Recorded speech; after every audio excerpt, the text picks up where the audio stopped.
Welcome to The Secret Witch Show, the podcast providing a safe and alchemical altar space of conversations which help powerful women escape a half-hearted, spiritless society and rediscover the freedom of living a wildly magical life. Every other week, we explore how to cast aside the wounds of shame, guilt, and fear connected with fully being yourself, so you can grant yourself permission to stop hiding, ground soulfully back into your body, illuminate your whole soul desires, tend your soul, rediscover and reclaim your powerful gifts, express your magic, and manifest your wildest alchemy. There's no better place to become who your heart longs to be. This is where we will guide you into liberation. I'm your host, Nicole Barton, and I'm so excited to dive in.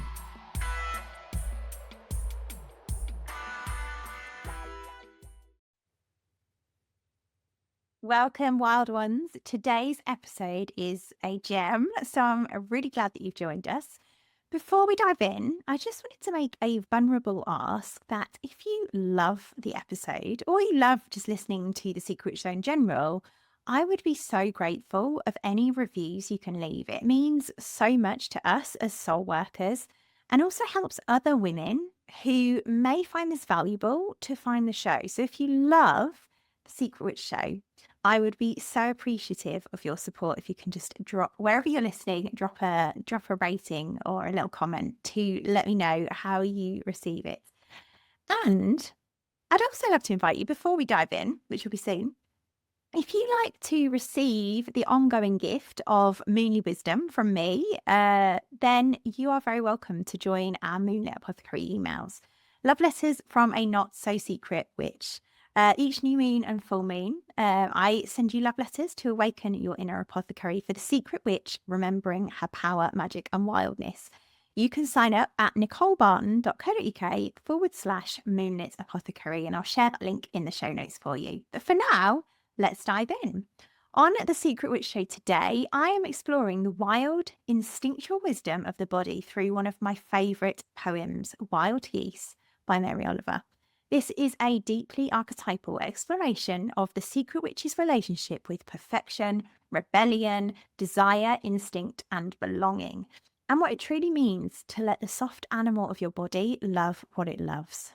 Drawing on my own lived experiences, motherhood, the witch wound, and the stories of women inside my apothecary, I explore how so many women become disconnected from the truth of their bodies through conditioning, hyper-vigilance, shame, and the pressure to be good.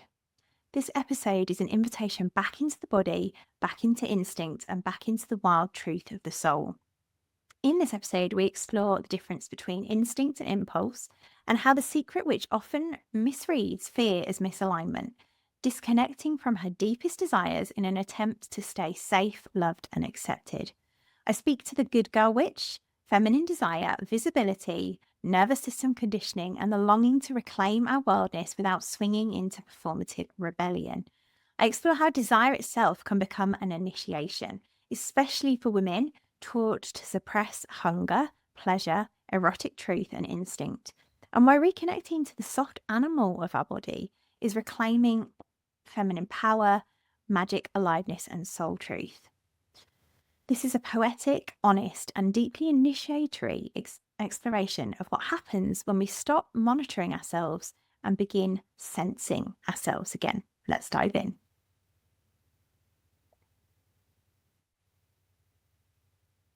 Welcome, witchy ones. I am here today to talk to the topic of how to let the soft animal of your body love what it loves, which feels so juicy because the secret witch often will not allow her body to love what it loves. There's like this sense of taboo with, just allowing ourselves to desire, to allowing ourselves to trust our bodies.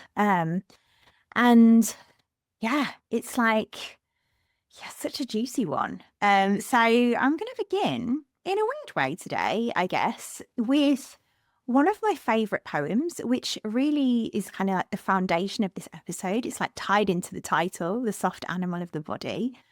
For those of you who may not have heard it before, I'm just going to read it. I'm going to open with it because every time I read this poem, like it feels like it teaches me something new.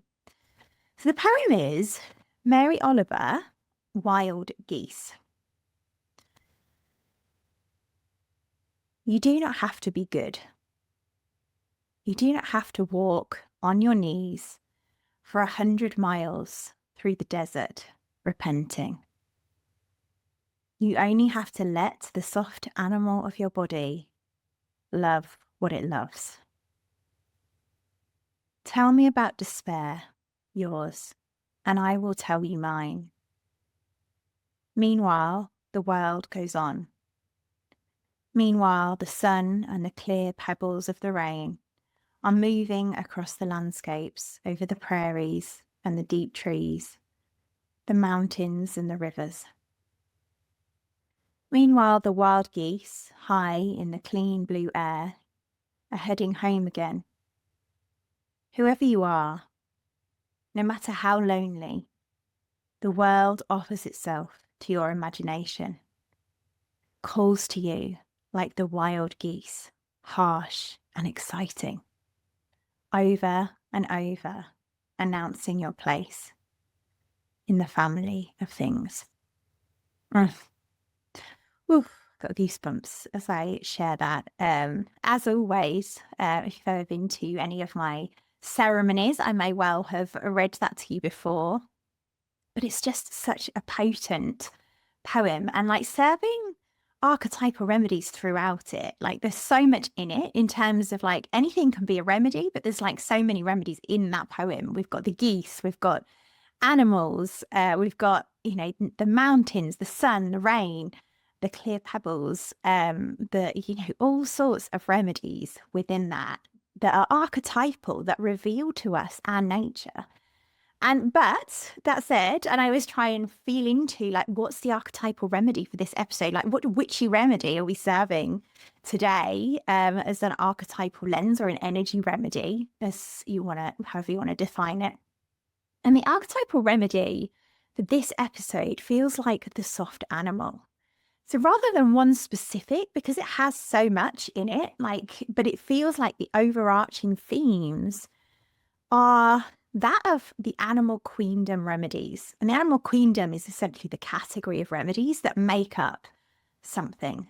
So like animal queendom essentially is reclaiming our wildness. Just like there's plant queendom, which is about sensitivity, or there's mineral queendom, which is also about the body. It's like the building blocks, the minerals. Or the metallic queendom, which is about power. And so the witch, of course, knows how to work with these different remedies to help herself heal or to reclaim certain aspects of herself, power, wildness, truth, and magic. Of course, the other magical queendom, all the mysterious remedies that we can't really explain, like the moon. And so, yeah, this poem for me really feels to be like the animal queendom. It's also got the mineral queendom in it with the mountains and things like that. But animal queendom is all about our connection to what the animal represents in us, the aspects of animals that we have lost within ourselves due to shame, guilt, fear, like wild instinct, or like our ability to roar, like these things that we have shamed and shut down as secret witches. And this is what this poem, as like an energetic capsule, helps us to reclaim. If we start to work with its themes, that's what we're doing with archetypal remedies. And the sense of this poem for me is like a sense of belonging in our naturalness. Like we belong in nature, we belong to nature. We belong just as we are without having to perform, without having to be good. Just allowing our animal body to love what it loves, like return to instinct. It's kind of a rebellion against perfection. But also not the fuck the good girl swing that I'm going to talk to in a bit, because it's so that often we'll flip between the two. There's like, we either play the good girl role or we flip over to the other end of the pole, like almost like a performative wildness, rather than just no longer apologizing for our truth and authenticity. And this is relevant for the secret witch. And by secret witch, if you're listening for the first time, I mean someone who doesn't know, claim, own her power, magic, and wild truth, like our authentic selves, innocently, because we've spent so much of our lives in conditioning, but like we don't know our power if we're a secret witch. And this whole journey is one of moving from secret witch who doesn't know her power into wild, fully expressed witch, which is really a metaphor, a symbol for us being ourselves, our true selves. And so this is relevant, this particular remedy, this animalistic theme, because the witch, who knows how to harness these remedies, has a challenging relationship with being both the perfectionist good girl, and I'm speaking from personal experience here, as well as experience of like guiding many women with this, like this perfectionist good girl and this rebellion.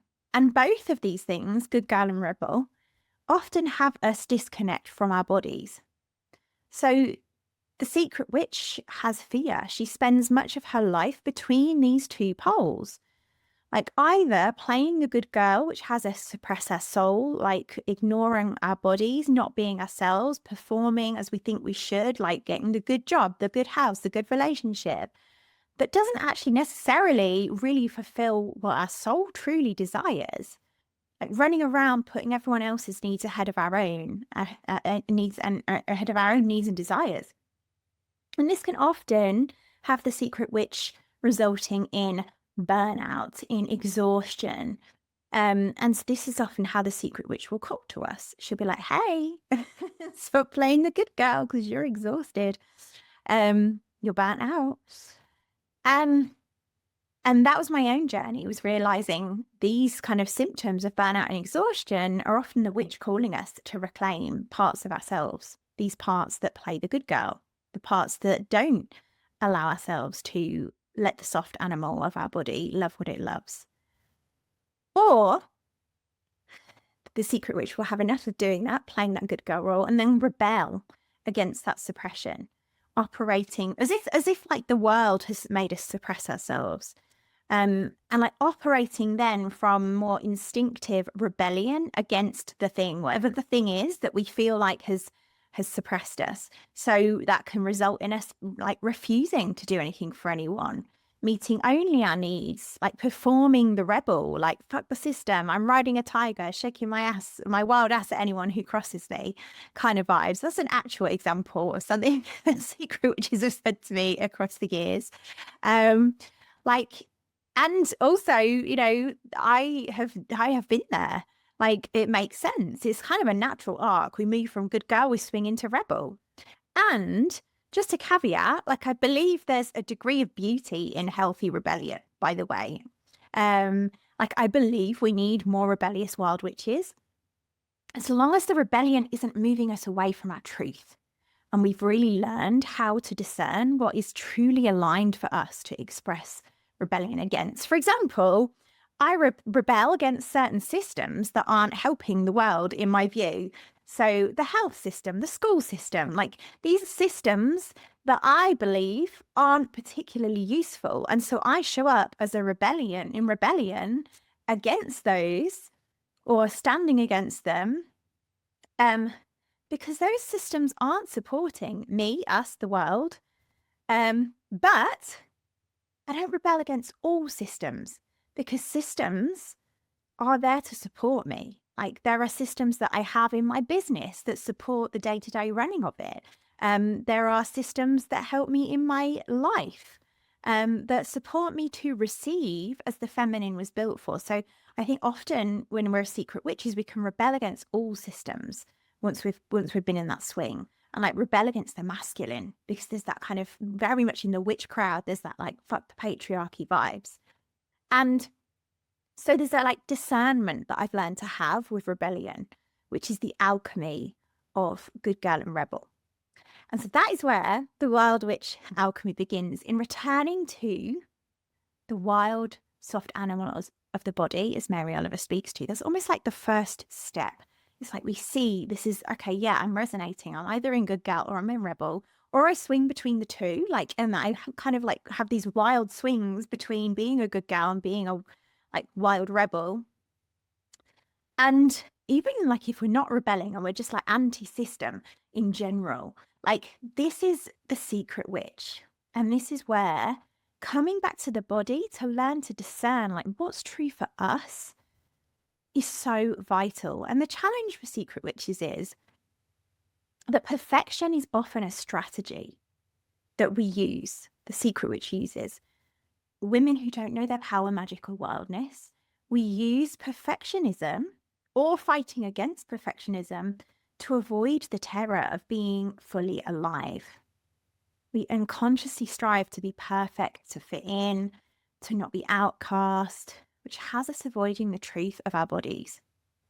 So, to speak to that, I'm here to say that the secret witch does not heal by becoming good enough. She heals by returning to the soft animal truth of her body. And that is what we're here to initiate ourselves into today, like how to let the soft animal of our body love what it loves. And when I was feeling into this and this animalistic vibe, I was thinking there's almost like two specific remedies of the witch that I would say we've journeyed with inside the apothecary that it speaks to me of. And even if it wasn't inside the apothecary, like these two remedies speak to me animalistically for like almost like the tender first steps into reclaiming this. And there's the kind of first one, which is reconnecting to the feminine soft animal of the body. That reminds me of the she-wolf, archetypal she-wolf. And she-wolf is a symbol. She's a spirit guide, but she's also a symbol of like wildness. When we look at her as a mirror, as a lens through which to view ourselves, we can look at the she-wolf and see her instinct, her aliveness and instinct is like so much part of the she-wolf gift. Instinct versus impulse. The impulse feels like a different thing, and I'll speak to that in a moment. But like wildness is instinct, it's aliveness, it's authenticity. It's referred to in that like harsh and exciting piece that Mary Oliver speaks to, that sense of like wild, primal, like reclamation that the secret witch often has to journey with in order to express her true self.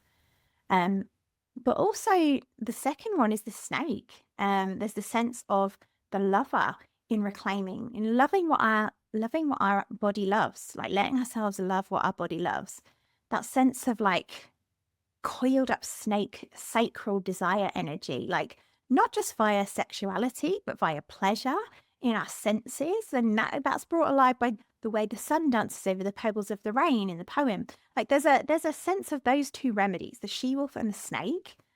And the snake also being the opposite of the kind of hyper-vigilant perfectionist nervous system that secret witch often lives in. She lives in monitoring. She's like, oh, like what, I need to predict everything and control everything. And like that coils up our life force. And the animal parts of us live in sensing. And yet there's also this distinction to make between instinct, which we can sense, and impulse. So I'm going to talk to that because I was just reminded of that. And we can hear, because this is a crucial nuance, I think. And some of this is going to go a bit deep. Like I'm kind of taking you in so that you can see the depth that's available as we journey with this. But also, realistically, our first step is to simply begin to connect to the body. And I say simply, it's actually not that simple. So forgive me if I'm oversimplifying it. But like the first step is even if we just start to connect to our body, like that's beginning. And I'll talk to that more in a bit.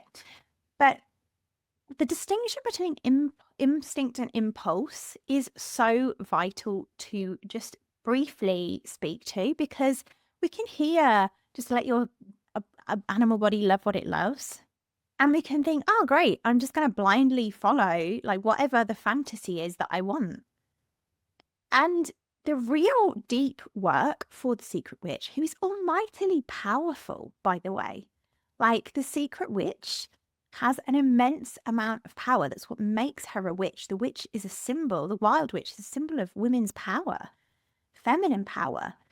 But the deep work I see for the witch, and this is grounded in my own journey and that of, again, the magical women that I guide, is that often we don't really, when we first come into this work, we often don't really know what we truly desire. We've been conditioned to think we know what we desire. So often women will walk into this path and be like, oh yeah, I want a fancy car and I want this business and I want to be making six figures and blah, blah, blah, blah.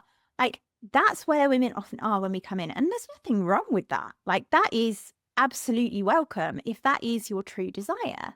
But what's often happening is that there's been so much conditioning about what we should have. And I'm speaking to my own experience here. Like I had those exact same desires. And like for many of them, I've realized them.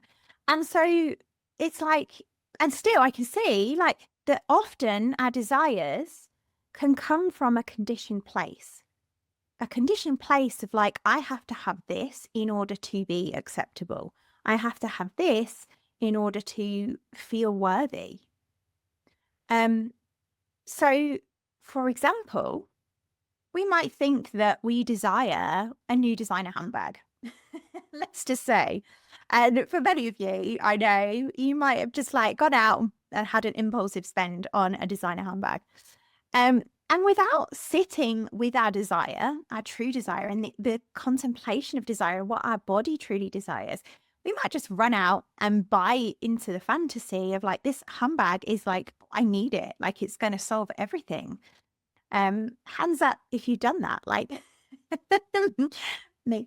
Yeah, underneath that desire, if we pause and we truly look there and we go there, there might be a desire that handbag represents. And for me, there's a sense of like that desire to belong, to fit in, to be loved, to be enough, which is coming from the desire for that is coming from the good girl shadow of our secret witch.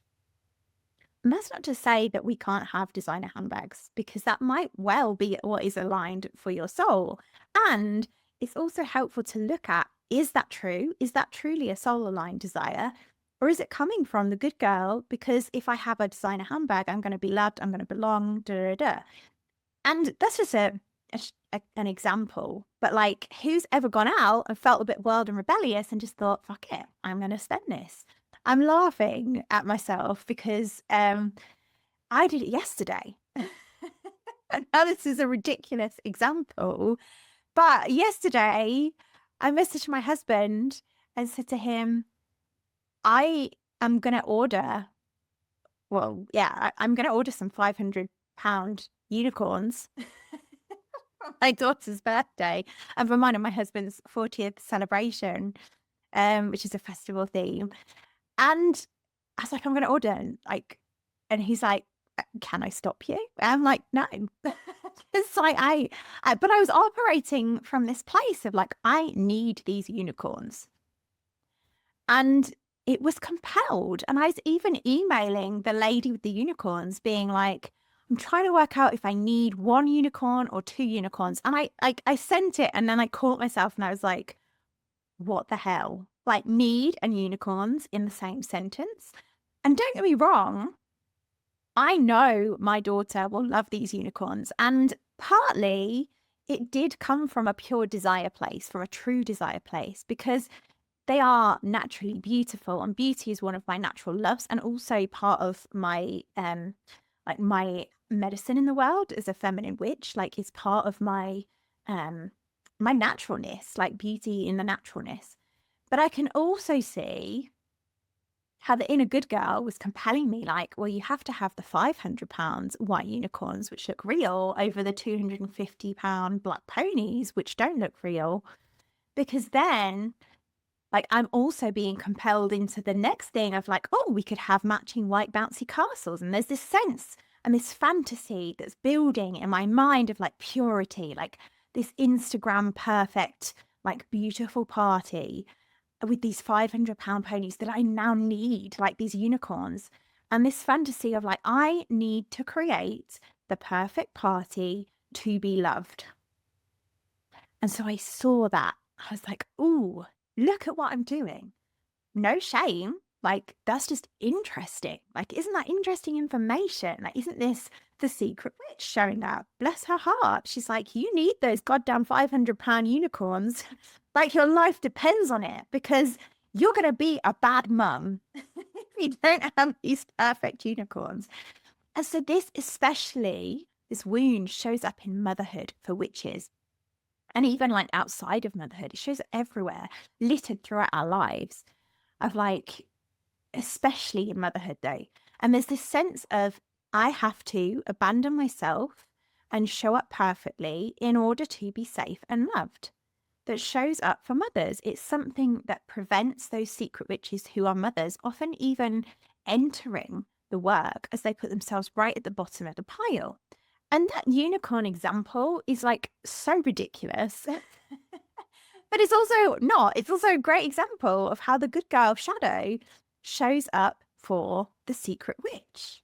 Even in the way I was like, oh, I'm like, this is a little bit ridiculous. Like, I'm asking my husband, like, I'm going to order these unicorns for £500. And like, there's me going like, oh, can I have permission to do this ridiculous thing? Like, and yeah. So I bring love to myself for that because it's like, oh, even though we've been deep in this work, like we're still seeing like those where this shows up. But the difference is that before that would have just been wholly unconscious.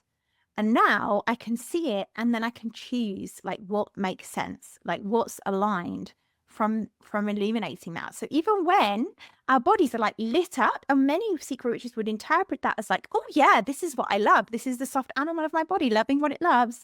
Like that's when we can we need discernment. Like that's the difference between impulse, which is compelled, and it's like, I need these unicorns, or desire, which is like, oh, these are like, these really feel good, like in my body. And like, yeah. And there's a good girl shadow, which I can like see and love and be like, okay, let's move that out and then make a choice. And so I do desire the unicorns because Miss L will love them. And it became a discerned choice once I illuminated this, felt into it more deeply with the full conscious awareness. That's the alchemy of conscious choice, of sovereignty, of power. I acknowledge honestly that there's a part of me that did feel like I need these unicorns to feel safe. So like, I can't even believe I was saying that sentence. Like, and that's okay. Like, I'm not going to cancel them. I'm just aware of how my secret witch is wanting to operate.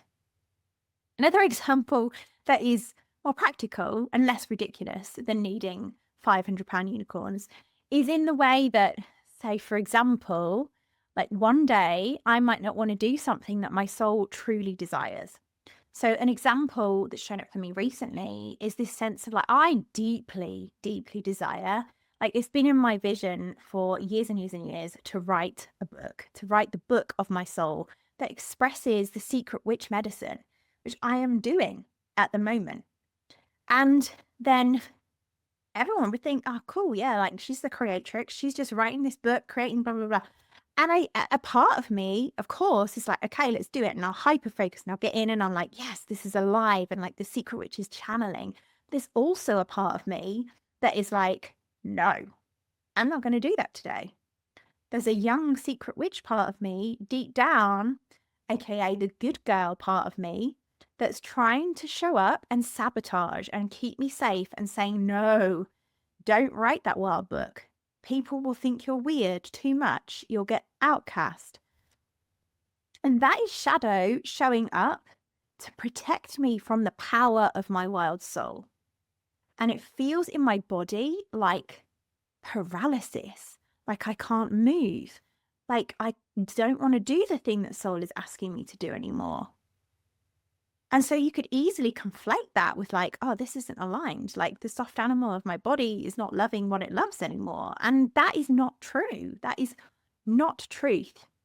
The feelings, the paralysis, the exhaustion, like the resistance, those are true. Like I'm not diminishing that, but they're coming from shadow fears. They're coming from the good girl who's trying to keep me safe. Be like, don't write that book because it's risking the good girl image that you've got.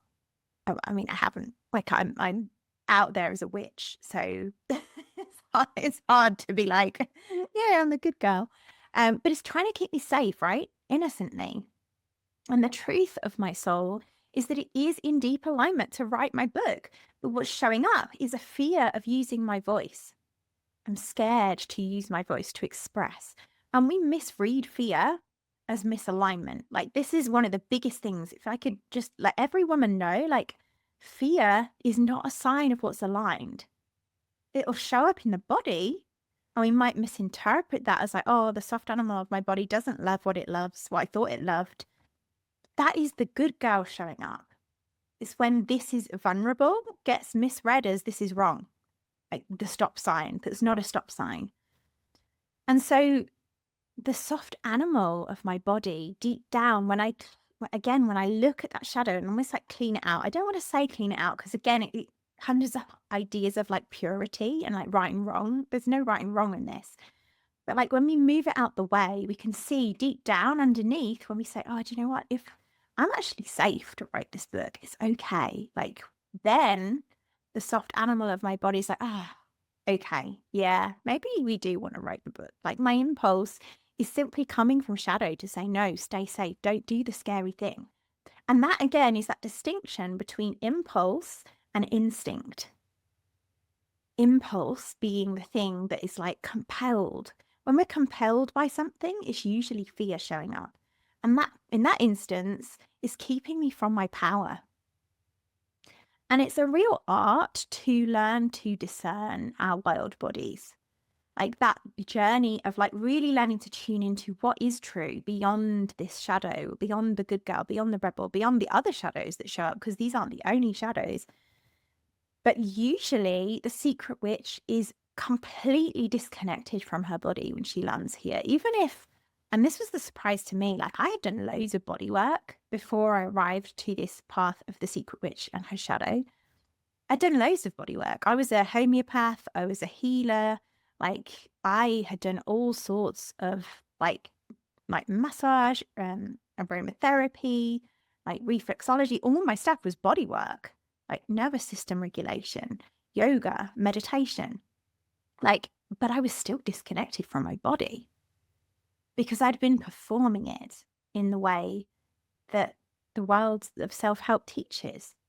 So here's the thing is we need to learn to reconnect to our bodies as a first step properly, consciously, to then even be able to deep dive into this nuance of truth. So don't worry if you're like, oh, I can't tell. Like, is it true? Is it not true? Like it feels complex when we start to come to it.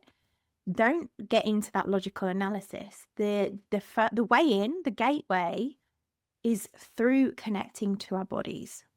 That's the only takeaway from this. The key takeaway really from that is that if we don't truly get to know the soft wild animal of our bodies, we can make impulsive, fantastical choices without truly knowing ourselves.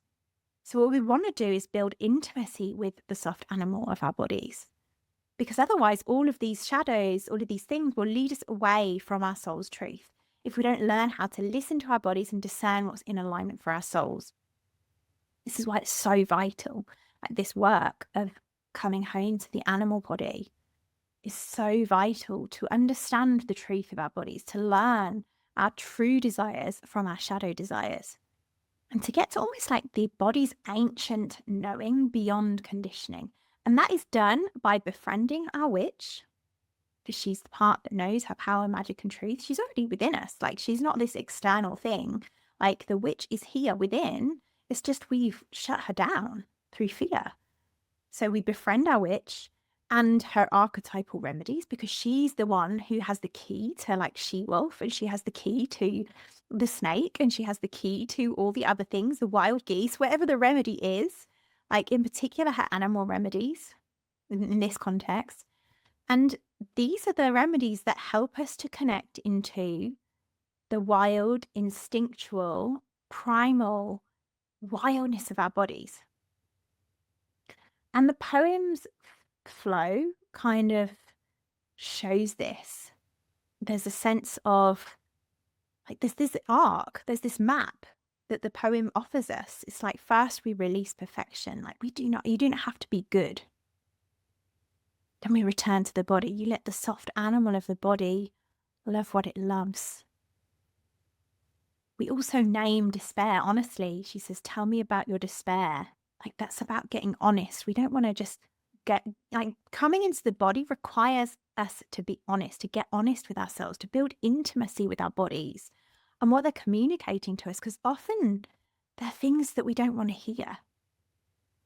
And that's often what has secret witches run back to the conditioning, because it's a deep, dark journey. Like we talk about Maureen Murdoch's, like the heroine's journey, like it is a descent. Like there's an honesty that we want to be with, to meet ourselves truly, honestly, the soft animal of our wildness. And then the poem moves us into re-entering nature, the sun, the pebbles of the rain, the mountains, the rivers. Like, remember your belonging. The world offers itself to you, the natural world. You belong in the natural world, in your naturalness, beyond this place of conditioning. And it's there where we hear the wild call home, the wild geese reminding us that we are them. Whew. I just love that poem. And yeah, I think one of the places that this shows up for women is around desire as well. And one of the women in the Apothecary actually shared something really powerful around this when I invited questions, which I do in the Secret Witch free Facebook group, actually, the Secret Witch Sisterhood, if you're not already in there. But I invite questions for each episode. And whilst hers is not a question as such, I wanted to bring it, what she said here, because it holds gold. So she said, for me, I think it's around truly owning my sexual desires, not in the sense that I don't know what I like, but the ability to talk about them as if they're normal, which of course they are, but society has made me hide them. And honestly, that just sums up what I've been saying, but it also sits at the very core of the secret witch wound. Because the good girl witch, secret witch, often kind of allows herself like spirituality, healing, nurturing, wisdom, but not hunger, not wanting, not erotic truth, not instinct, especially female instinct, like desire, pleasure. Like those things are almost like taboo for the secret witch. And Mary Oliver's poem dismantles that in that one line. You do not have to be good or love what you love. Like, and one of the things that occurs to me as I kind of feel into that piece around like owning our desires and society having us hide them is also the idea that often, and I see this like throughout the body of work that I do, like women like feel safer talking about trauma than desire. Like it's safe to talk about trauma, but to own our desire, which of course is like the crux of the creatrix. Like we can't create anything if we don't know what we desire and what our souls desire, more importantly. Like our ability to feel desire in our bodies, aka love what we love, is where our power is as witches. It's our compass to creating the vision for life that is alive in our souls. And yet, desire risks rejection, visibility, the vulnerability of needing, being too much, being judged as too much. Like all of these things stop us from feeling desire.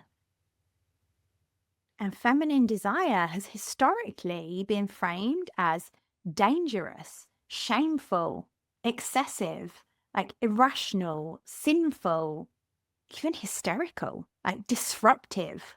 That's a big thing for the witch, this sense of like the witch's desire and her power and her feminine power, which is grounded in desire, is disruptive to mainstream systems, to the patriarchy, to whatever else it's disruptive to. And so historically, we see that women's instinct, women's power, women's desire, women's wild truth have long been feared, suppressed, and even punished. Like, this is what had witches burned at the stake. And so, of course, it makes perfect sense. Like, this is the witch wound showing up. The secret witch monitors herself, corrects herself, ignores and shames her desires, doesn't let the soft animal of her body love what it loves in the most basic, primal, instinctual way. Yet the soft animal of the body longs to love what it loves, and it shows up in the way that we have suppressed it, and we get physical symptoms. We get like womb symptoms because desire is very like sacral. And it's like, if we're shaming, shutting down that desire, of course, we manifest tangible, physical manifestations of that shaming of desire. Like, we get womb symptoms, we get painful periods, we get endometriosis, we get PCOS, we get all sorts of things that imbalances in our feminine creativity centers. And so if we're struggling with those symptoms, we want to look at desire. We want to look at the soft animal of our body and whether we shame and shove down those things. Because we can sense that sense of like, women were burned at the stake. Like, it's in our DNA, like epigenetically, that fear has been passed down from generation through our ancestresses to us. And so our body also remembers, like, that's not safe. That's shameful. And we shut it down. We hide our desires, like Caroline describes. That sense of like, yeah, like the ability to talk about them as if they're normal. Like, society has had me hide them. And that diminishes our power. It's understandable. But once we see it, we get the chance to decide again. And that's what these remedies offer us.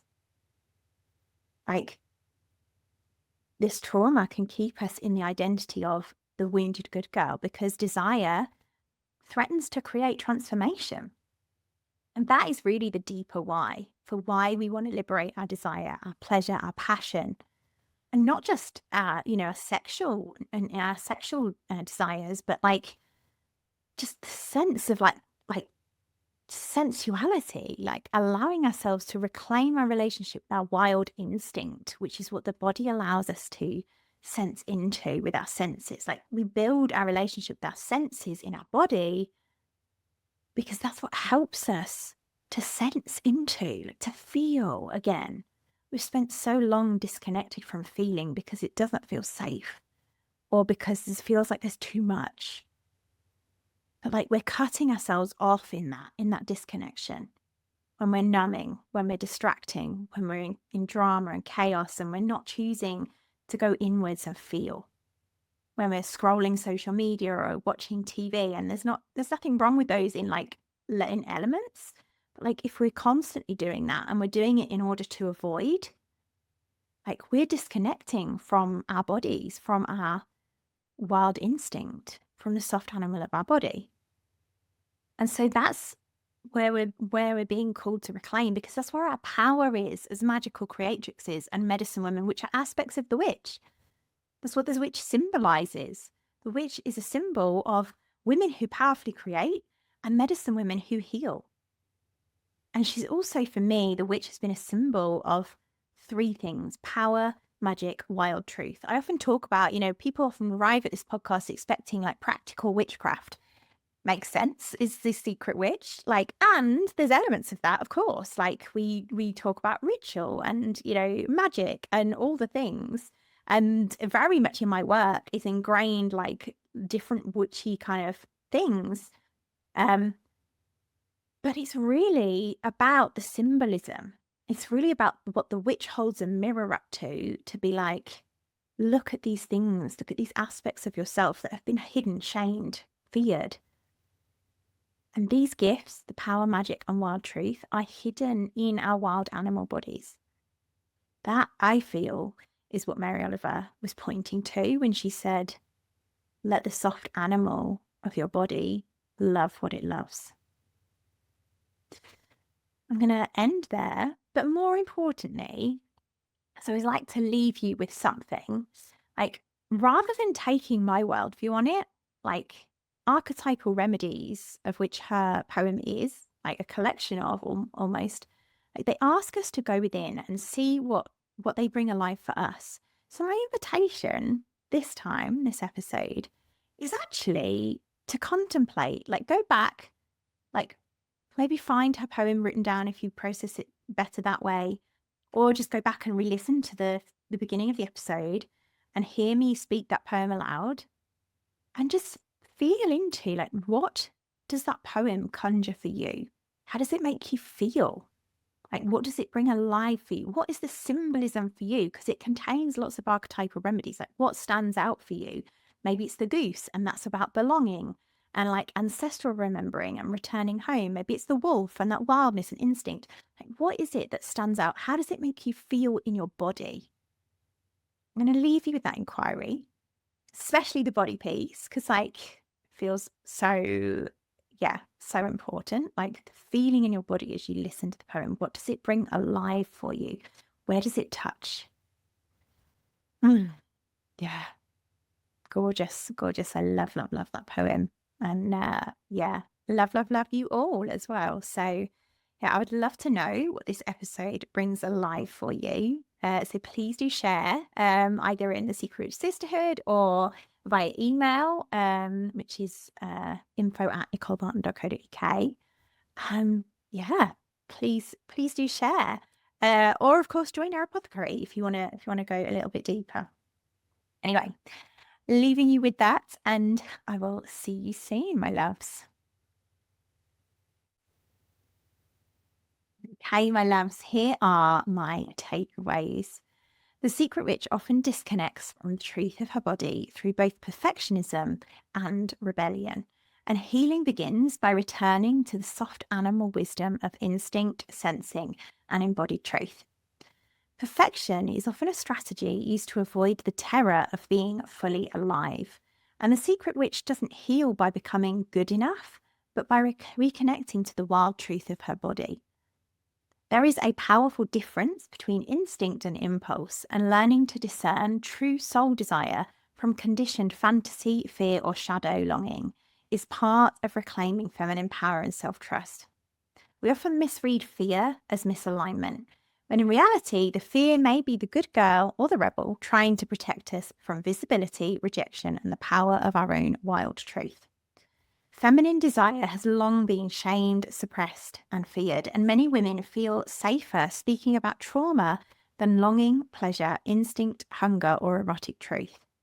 Mary Oliver's Wild Geese offers an archetypal invitation home to release perfection, reconnect to the body, remember our belonging, and allow the soft animal of the body to love what it loves.